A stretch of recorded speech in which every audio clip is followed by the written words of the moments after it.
What's up guys, WWE Stage Creator back in another video. Today I'll be reviewing WWE Stomping Grounds. Going into this pay-per-view, I didn't think it would be that good, but man, they surprised me and pulled off a pretty good show. Getting into it, we started out on the kickoff show with Drew Gulak winning the Cruiserweight Championship. Pulled a swerve there, didn't expect Gulak to win the championship. That was cool. We then started off the main show with Becky Lynch versus Lacey Evans. Becky Lynch retained the Raw Women's Championship in a decent match. The fans were crapping on Lacey Evans the whole match, chanting stuff like she sucks, she can't wrestle. But Becky Lynch picks up the win. They were setting up some stuff that would happen later on in the night, mentioning Seth Rollins and Becky Lynch's relationship a lot.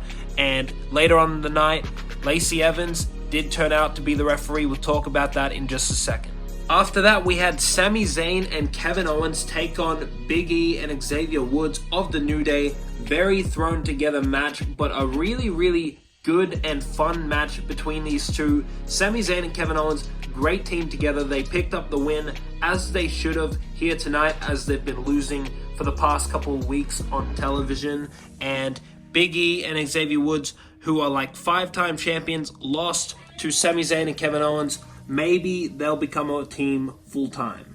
Then we move on to one of the highlights of the night. Ricochet beats Samoa Joe for the United States Championship.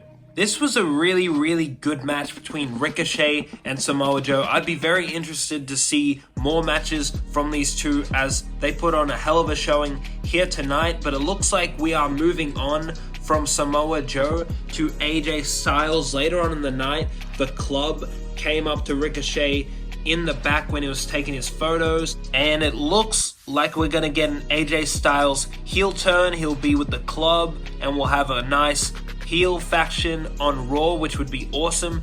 Can you imagine the matches between Ricochet and AJ Styles? Tomorrow night on Raw, we are getting that. AJ Styles, Ricochet, what a match that is going to be, and I expect future matches with them to be awesome as well. We then had the Smackdown Live Tag Team Championship match. We had Daniel Bryan and Rowan successfully defend the Smackdown Live Tag Team Championships against the newcomers, Heavy Machinery, in a match I did not expect to be that good.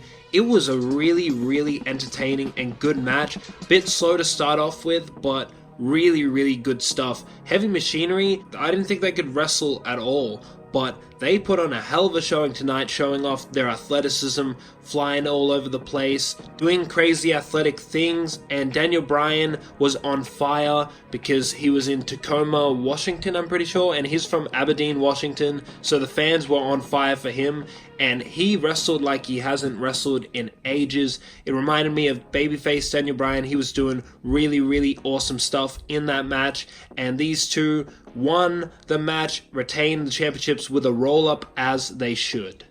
We then had ourselves a Smackdown Women's Championship match between Bayley and Alexa Bliss. Alexa Bliss is from Raw, so this is a little bit weird, but the feud I still think is pretty good. We have Alexa Bliss kind of manipulating Nikki Cross to be her friend and help her, and how the match ended was Bayley flew through the ropes and accidentally hit Nikki Cross. Alexa Bliss kind of pushed Nikki in the way, and then Nikki didn't really realize it, and she came to try and get Bayley back because she's still kind of crazy. And then Alexa Bliss missed Twisted Bliss because Bayley got her knees up. Bayley to belly, 1, 2, 3. Bayley still your Smackdown Women's Champion. Then we had Roman Reigns versus Drew McIntyre.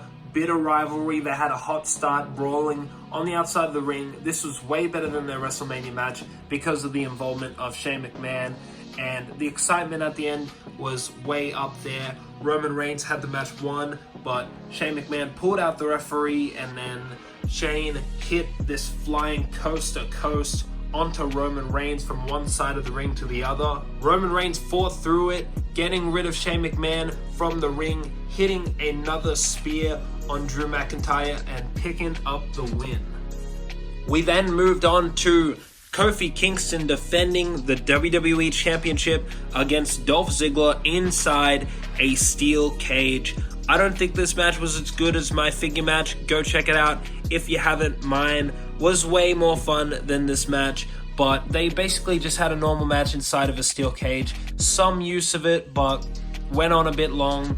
Kofi did this really cool spot right at the end to win the match. Dolph was kind of lifeless. He was trying to crawl out of the cage, and then Kofi Kingston does a suicide dive through the ropes and escapes the cage and wins the match, retaining his WWE Championship. Very creative and cool finish.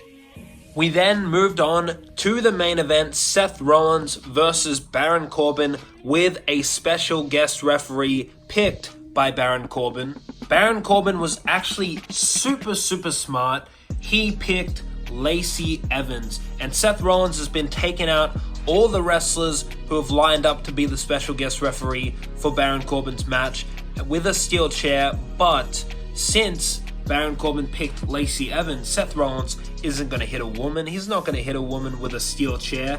That is why it's very smart. Also, she would have a little bit of a vendetta against Rollins since his girlfriend, Becky Lynch, has been beating her for the last 2 pay-per-views for the Raw Women's Championship. I know a lot of people were speculating that it'd be Brock Lesnar, but honestly, that makes 0 sense because why the hell would Lesnar want to be a special referee? That makes no sense, and why would Corbin want Lesnar to be a referee? Because after he wins the match, Brock is just going to cash in on him. Why would he want Brock to be there?